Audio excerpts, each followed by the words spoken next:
on the Eldorados. Please say hello to Mr. Bill Criswell Freeman. You know, the whole thing started in at NBA in 1972. Our last day of school, they had a senior program, and we did with Mike Monahan, we had a band. We did a rock and roll show our last day, our last assembly at NBA when we were seniors. Spaulding, Freeman, some had talent. Others of us were there for the effect. Please say hello to Mr. Jim Tate, Mr. Tom Cummings, Bill Carpenter. And I had no talent whatsoever. I was what we called a front man, which means that we sang some backup vocals and did some choreography, and that was about it. We were there for show. On the bass, Mr. John Petersen. They took Bruce for his obvious musical abilities, and I just came along because I think I was the only one with a bass. Please say hello to Mr. Bruce Spaulding. Well, none of them weren't musicians, and that was a real problem with the band. And somehow at about age 15, they called me up to play piano and be, of course, musical director. I am Jack Bailey. We won't be any worse than we were. In a cold sweat. One of the early performances was at the Exit Inn in Nashville, which became a famous night spot.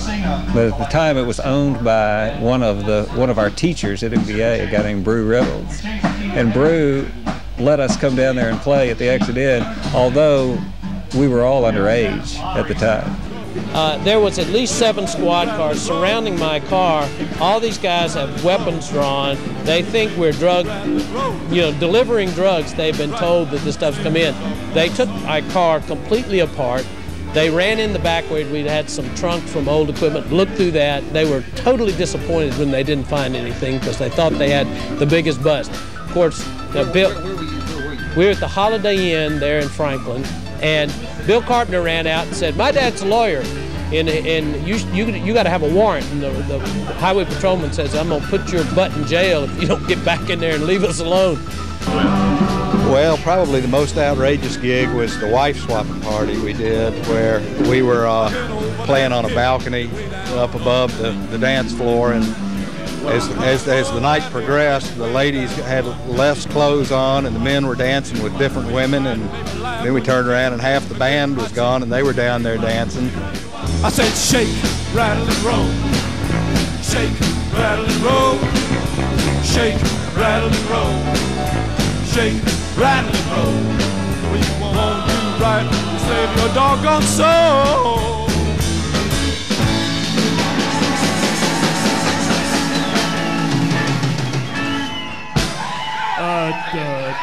Thank you. Lebanon Road, it's really Hermitage Avenue in Nashville, is a little bar, and I can't even tell you the name of it now, but it was a real dive, and so much so that they had 2 doors, and when the police would come through one, they would ring a bell, and everybody who was either a fugitive from justice or underage was supposed to run out the back. And even to this day, 25 years later, Miss Petersen regularly asked me what happened to her piano. She thought she was going to get that piano back, and I just want to apologize to her here. I want it documented that if it weren't for her, we wouldn't have had that piano. And I really thought when she gave it to us, she knew she wouldn't get it back. So. Well, dum dum dum dum dum dum be dooby dum dum dum dum dum dum be dooby dum dum dum dum dum dum be dooby dum wah wah wah wah. Well, I love you, darling. Come and go with me, and come go with me way beyond the sea, 'cause I need you, darling. Come go with me, wah wah wah wah. Wanna do it up?